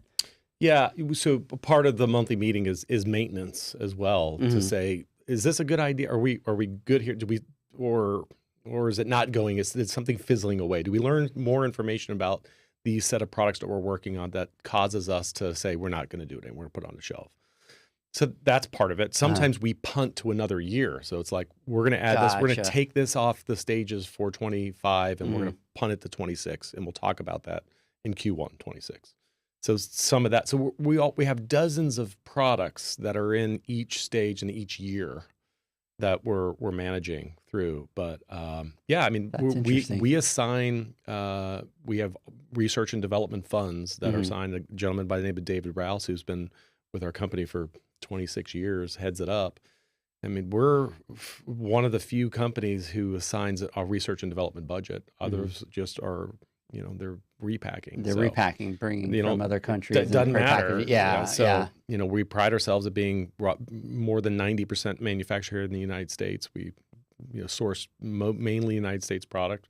All of our packaging and things, if they're not all done there. they're not made in our plants. They're made at our partners, here in the United States. So, yes, we have this big research and development fund, and that's what funds the stage. So the stage gate. It's crazy to think too, like you were talking about earlier, like what we're dealing with today were concepts and ideas from years ago, and society today, everything's just moving so rapidly. Yeah. And like thinking that far ahead, and then, in the process, if there's something that changes or a new development, and then it's not viable at that point, like that's a lot of planning. And yes, that's a long 5 years or whatever, 3 years. That's a long window these days. Yeah, it's fun when you talk to like our dealers and like, why can't you just do it this way? Well, It doesn't work that way. Yeah. we'd love to, but there's 100 things, including government agencies, that need to be involved in this process. Yeah. And we're working on a new tablet technology that's like, it's done, it's ready. Due to the government shutdown right now, EPA is going nowhere. So this will cause a further delay. Oh, I didn't even think about that. Yeah. So as an example, it will impact our launch. so now at StageGate this month, they'll be like, where we are on the EPA registration for X. Well, They're we shut didn't hear down. back from EPA. That Yeah. means another month delay. Right. So, so sometimes there's outside influence that changes things. We talk about like, could be supply chain shortages or whatever else, that those could cause an issue. And then if we do source or we don't manufacture a product, sometimes there could be supply disruption at a third party that could cause a issue or whatever else. So. We had a back order at one point because the paper for the labels, the people that made the paper for the labels went on strike. Went on strike. That's right. Yeah, things you don't think about. Yeah. It was Yeah. like the paper for the labels, and that's what we couldn't get, and we were scrambling to redo that. Like, it's just the littlest things. They're like, why don't you have such and such a product? And it's like, we can't get the paper for the labels right now. Yeah. So yeah, And that's not something that you can just walk into a printing shop and be like, "Hey, Zach, print me No. these." Yeah, It it's sounds so easy. It does, right? It But it's does. not. especially But- not when you're putting it on a chlorine, bucket And you or got to make something. sure You that it gotta- doesn't it's not gonna ruin fade the paper out. and Yeah, that, you know. exactly, If you put one or two labels on a product, great, but you're talking tens of thousands a have day. to, have to run A off day. a roller. and- Yeah. yeah. So yeah. it's a little different. Yeah. So the scale, but Yeah. That just made me think of, you remember the old Taylor test kits, and they used to have the paper booklets in them? And what Yeah. used to happen within the first 3 test Faded kits, it out. was like, Yep. it was gone, Yeah. right? And then it was like, then they finally did the vinyl paper. It was like, but, yeah. in the process, sometimes you just don't think about that. You're just No, like, yeah. well, here's the No. booklet, put that in there and you're good. And then out in real world scenario, it's like, oh, now it's ruined. I can't use it, Yep. So now, obviously, we're moving into a new world with all this AI technology that we're kind of going into, and you guys have a state-of-the-art facility. Does that play any impact in anything that you're doing? And we'll talk about how you're using it, which I think is very smart. But with regards to your guys' production plants or anything? Yeah, I mean, you want a manufacturing plant that's as isolated and as dumb as possible, and that's for all the right reasons. Each one of our facilities are not tied into the outside world for a reason. That these are chemical plants, and you don't need terrorism or whatever else. Like, this is There's a another- I didn't even think about that. He's saying that. I'm like, crap, I didn't think about that. cybersecurity in our company is top notch, and it has to be for a reason, because you don't want something to go awry, because the lines are all computer controlled and everything else, and whatever, but they're isolated cutoff systems. So we don't use a lot of that technology in the plants. You want them as dumb and basic as possible. Now, engineering those things, yes, you want a lot of technology there. When we talk about AI specifically, I would say AI is getting us more organized, and it's speeding up the process, the go-to-market process, because it's allowing us to be more efficient. But I'll give you an example how we're utilizing AI quickly. So we make our SKU portfolio is tens of thousands of products. If we have to make a change on a label for something, so I'll give you an example of a label change and some of these are so small. State of California, a lot of stuff comes out of there. There was a mandate that says you need to put instructions on the back of the label that shows how you're actually going to discharge wastewater from a pool that has chlorine in it to the sewer system. You have to have a blurb in the back of that. So for us to make into every product, or it was specifically on formulation that has anything that has copper additives in it. Oh, okay. So you look at our portfolio of products, and we'll call it 100 that may have this thing. Well, now you're paying somebody to go into each label, updating this label. Then, since it's copper, it's a regulated adjuvant product, which means it needs to be submitted to the EPA for approval, and then comes back with an approval, and then you can tell manufacturing to go ahead and order the labels and start making it. AI is now doing a lot of that for us. So it's going in, updating the label, doing the submission process, coming back. So it's making it efficient. So and with checks and balances along the way. Right. Clearly. But yeah, nothing just submits automatically. So you talk about that piece. AI is helping us on really simple, mundane tasks when you talk about transportation. So we make thousands and thousands of shipments a day, and the pro number from the shipment has to get into the system somehow. So one piece is EDI, we find it's electronically inputted, but then how can we communicate that pro number to our customers? So we're now in the process of putting a chat bot in that will take that information, throw it through a CRM system, and blow it out to the customer. I mean, we take these things for granted. I mean, when you order from Amazon that says, the label's been printed, or you just dropped your package off at your house. I mean, that is a AI thing working in the background who's gathering all this data and information and pushing it out to you. For us, it's going to allow us to be a lot more efficient there. So I freaking love it. And that's even on top of Alicia's exciting stuff. And I want to talk about that stuff too.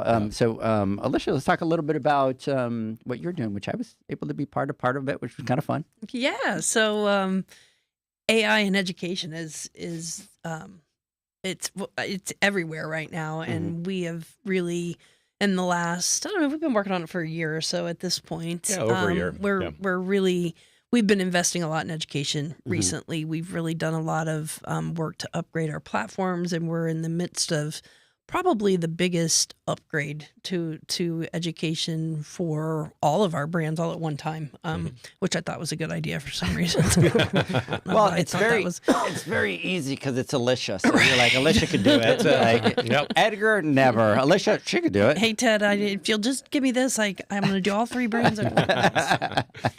Anyway, so what we're doing is we've invested in a new learning management platform, which was much needed. That not AI based necessarily, but just a much needed new platform to house everything and let us do some really cool things with certification and badging and reporting and things that we really needed to upgrade on our end to make it a better experience for our customers and our users. So I'm excited to get that off the ground. We're still in the architecture part of that. And if I survive it, it's going to be great. If I don't, it was really nice knowing all of you. But for the content development part, so we invested right before COVID. We had invested a lot of time and energy in our online education, and we thought we were doing it great. We shot a bunch of green screen video, and we're like, look at us, like we've got all this video content, and it's wonderful. And spent a ton of money on it, and it was wonderful for about 13 seconds. And then we changed a product, or we changed a dosage, or we changed the name of something or whatever. And then you're just immediately out of date. And then you're just out of date. And when you do something on a green screen, the only way you can update is to reshoot on a green screen. And it was awful. So we were immediately just behind, and to keep things up to date was impossible. So now, even to this day, right at this moment, we have a lot of really good content that is not up to date and relevant at this point. So we were working through some options on how do we keep kind of the human element to our training, which we really want to do, but in a way that is easily updatable. We have complete control over. We eliminate that need to set up a green screen video shoot. We make it so where it's, it's click button changes, that sort of stuff, to make it manageable, because managing content is probably my biggest challenge. As an educator I mean, delivering content's easy for me. I do that every day. It's just managing it and keeping it updated that's the challenge. So we have invested in an AI system that we are doing all of our training, our online training, with avatars now. And it's amazing. So I have an avatar of me. You helped me with it, right? So you guys weren't here, but Edgar and I were in the studio, and we did a video. It's a really funny video shoot because it's awkward as all get out. It is. Like, you're going to do one, Ted. Oh, yeah, so it's reading awkward. the script and all that stuff. Oh, yeah. Yeah, and it's like, read Yeah. this with excitement. Read this with sadness. Read it with anger. Read this with, So be uplifting. Because you're like training your avatar. Don't move your hands. Yeah. Your hands in your pocket. And then I'm looking at Alicia, and Alicia loves to do this a lot. And I'm like, yeah. Don't. And then it was like, make sure your glasses don't have a glare on them. That was the hardest part of the whole day. and it's like, yeah. And then take one with glasses and one without glasses. Yeah, like stand on your left foot, stand on your... No, anyway. So we created the avatar, and it's really cool technology. So now I have this avatar of me that really does look like me. It clones my voice, a little too high pitched. We're still working on training it to sound a little more like me, unless I'm more high pitched than I think I am, which maybe that's just. Well, you always sound unrealistic. different to yourself. That's true. Yeah. So all of our training moving forward is going to be avatar-based, AI-based training. So now I can take the existing training that we have, download the scripting, update it all to where it needs to be, load it into this AI-based software. The avatar can, whether it's me, Ted's going to do one. We have some other people we're going to do the professional avatars for, and then we're delivering personal training. It is me. You can definitely tell it's kind of an avatar, but it does look and sound like me. Like, it really does. But I think also for your base, it works really well, right? Because the trainings that you have to go do in person at shows and stuff like that, you're going to be able to do. But you guys, with such a big BioGuard dealership, like, this is perfect. It's a lot of hours. It's for BioGuard, we have 82 modules. So that's a lot of modules, So we're able to do it, and if we change a product name, we need to swap out a graphic, we need to change something, we just pull the script, change it, swap out the graphic, republish, and the avatar makes the change, and it's immediately updated. So, and like, it's just that simple. And the best part about it is we struggle with language, because I don't speak French, I don't speak Spanish, I don't, and this is click button translation. So if you say, hey, like, we have French speakers up for our Canadian division, and they've been woefully underserved by our training for a long time. And now we're able to take created training, click a button, it translates what we've typed into the system for graphics. Unless it's an image, if we've typed it in for bullets or anything like that, it translates that automatically for us. It translates me to where I'm speaking fluent French. It moves my lips appropriately so it looks like I'm speaking fluent French. And it literally is a click of a button. I could do it in Spanish. I could do it in Portuguese. I can do it. There's so many different dozens Russian, of languages. Yeah. Yeah, I can't wait till a French speaker comes up to her at the show. At the show, right? She's like, I don't speak. No. Right? Yeah. And she's like, ooh. Yeah, the only French I speak are 4-letter words I get in trouble for. So, yeah. Anyway, so like it's such a cool. It was a cool investment, and then as we've played with it, it's just gotten cool. It's just gotten Talk about better being and on the better. forefront of that, though. That's wild. Yeah, so it's a little quirky, you know. It's not quite the same as I'm standing there delivering the training, but it's really neat and it's working for us. Well, It's and I working think- really well. Yeah. I think for you, it might look a little quirky, but somebody that doesn't know who you are, that's brand new to a BioGuard dealer and stuff like that, they're not going to know the Right, difference, right. you know. You could look at it and say something's a little off. Yeah. And you could probably just ascertain that it's like, oh, it's something in the Wi-Fi. Like Yeah. it's a Yeah. little. Yeah. But it's pretty spot on. It is. Isn't it? Yeah. It's Well, pretty good. Yeah. And in 6 months and then 12 months, I mean, it's moving so fast that Yes. I tried the one after you did it. I signed up and I tried and I did the paid, but I'd have to do the same thing and train it. 'Cause I was like, you remember? were sending a bunch of those. I was sending them to these guys. This guy, like, no. The professional, so I did the free one. We've all done the free one. Yep. It's Yeah. okay, but Yeah. the professional one that we did, because I was the test case to see if it was worth it. Yeah. Definitely worth it. But it But- was. and the other thing that you yeah. don't think about is the investment that you have to do there. Not Yes. not just from your time, right? But these platforms and stuff like that, they're not cheap. AI platforms are not cheap. No, they'll not cheap. no. they'll give you whatever that plan is, and you only get to do 30 hours. So it's Yeah. not like it's 30 unlimited, right? You're going to have to get into an enterprise level. Yeah.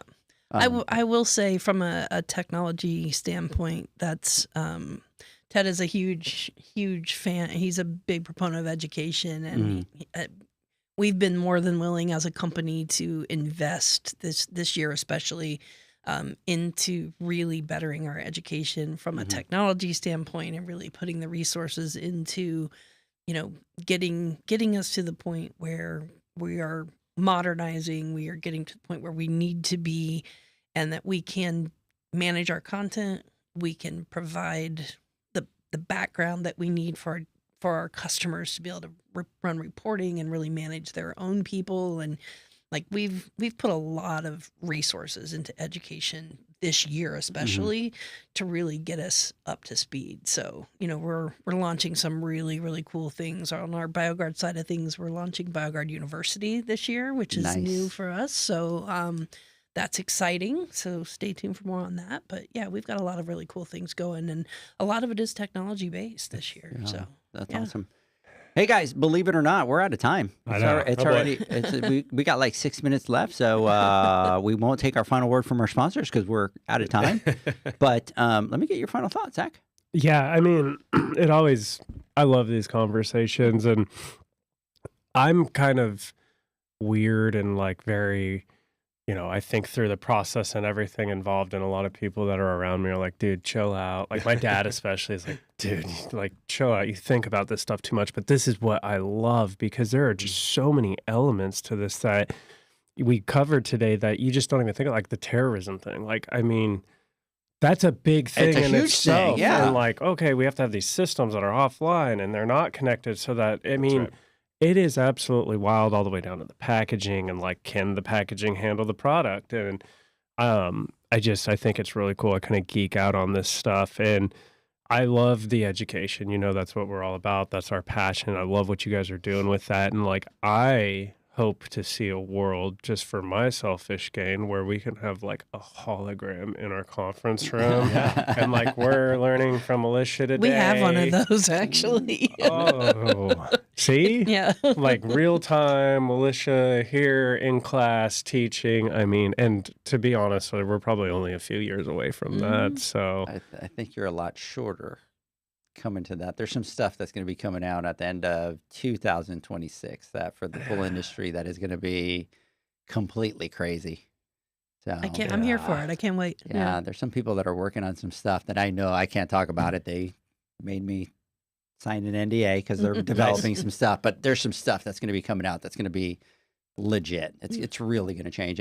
And what we love about it is, obviously we're huge proponents of education, right? And we want our mission to completely be really kind of focused to the pool pros that have been underserved for so long. Yep. And what's getting us excited is to see other companies, to see other people kind of going, now we need to do that, right? And you're starting to see other, academies and other universities and focusing towards the pool pro. And those are the people that we need to focus on because they're really kind of the backbone, of our 100%. industry. They're the ones that drive 70% of the market, right? Mm-hmm. So, when you were talking about the education and stuff like that, I'm like, just beautiful. That's what we want, right? We want people out there that are going to be educated. They're going to know about products, that are going to know how to do their job and just help us, continue to elevate the industry.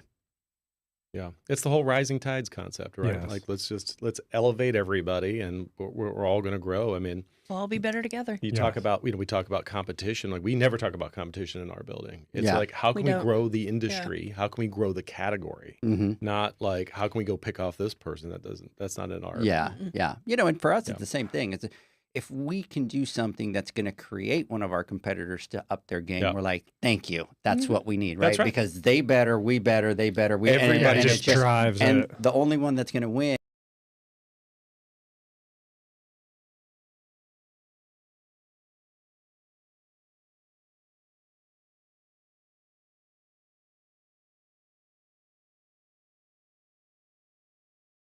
Matrix classes out there, right? host Maybe Would love we can, to. and it's not just about us teaching something, but when we've done the Matrix classes, we've had Josh Sandler come in and kind of teach, and Yeah. from gold medals, and that's kind of Yeah. what we want to That'd be do. great.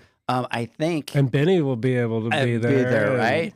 But I think what Yeah. we could do is make one of our Matrix. And last time we had like 40 of them come out. But, Yeah, great. But we could figure out a number, and then what we'll do is we'll do one of the Matrix classes there. The people that can come out, and then maybe we can kind of do a podcast and do a plant tour and all that. That'd be cool. One of the things real quick that people always love is fine, we do the tour and whatever else, but we also have an interaction piece where we show you the application of the products. Like, here's the legacy product you're probably using. Here's the new one, and actually how it works. Mm-hmm. And you can see, feel, and sometimes smell the difference between all the application of the different products. We Like, won't that's make pretty you cool. touch any human hair. No human hair. Well, unless you want to. Well, Now I I mean, kind of if you want to want touch to, the we slimy probably one to have see You what can that's touch. like. You can touch the algae though. We grow algae We every grow month. algae in And our One labs. of our Yeah. executives' Cool. daughter Yeah. walked through one day and she goes, "Daddy, you make potions." Bubbling all up in there. Yeah. So, but that'll be cool. We have a Matrix class tomorrow on the financials, so we'll talk to the Matrix group Yeah, tomorrow come on on out. the We love to show on the off our thing, and then toys. I'll Yeah. touch base. And but yeah, Awesome. let's set something Yeah. up for 2026. So That'll Zach, be fun. sorry, Yeah. adding another one to it. Come on, take it. You got to apologize to Leslie. That's who you got to apologize to. Ours is easy. We'll host it. It's really bring- good. we We'll got be a plenty partner. of space. Yeah, absolutely. I think it'll be a great time. So we'll have to set something up for the schedule for next year. So, You're great. anyways, thanks. Final thoughts, Alicia. You're good at this. Let's go. Well, first of all, thanks for having us out. We always enjoy being here. I got time with Ted, which I haven't had in a minute, so it was kind of nice for me. We got a chance to catch up, so that was nice. But always enjoy being here, and so excited about things to come. Excited for working on some things with you, and just I'm really excited for what 2026 is going to bring for all of us. So I do hope you come out, and we'd be happy to host a Matrix class. And like I said, we love to show off our toys. Yeah. So come on out and we'll give you a tour and give you a peek behind the curtain. And we're proud to show off BioLab. So Absolutely. it's a place I'm definitely proud to work. So come on out and we'll show you around. But stay tuned. We've got cool things coming, and we've got some exciting things in the works. So Awesome. Yeah. Hey, everybody. Hope you have a great weekend. Come and join me and John on the Instagram Live on Wednesday. Are you going to join us on Wednesday? Because we're getting close to the awards. Just give me the invite. Just I'm give there. me the invite. You're there. There you go. Zach's going to be with us on the Instagram Live as well. Hope everybody has a great weekend. We'll catch you on the other side. Bye, guys. See ya. Thanks. Thanks for listening to the Pool Nation podcast, a member of the Pool Nation family. You can listen to us live every Friday here at 9 a.m. Pacific, 11 a.m. Central, and 12 noon Eastern Standard Time. You can find us at Pool Nation or poolnationpodcast.com, on Facebook, or on Instagram at pool.nation. And to find more info about Pool Invoice, the billing software built specifically for the pool industry, go to poolinvoice.com. Before you go, this is what the pool industry has been waiting for. PoolmanUniversity.com. It's the first platform dedicated to learning the swimming pool service and repair industry. A pool service community where you can connect and find videos on business, service, water chemistry, and repairs. See you there at PoolmanUniversity.com.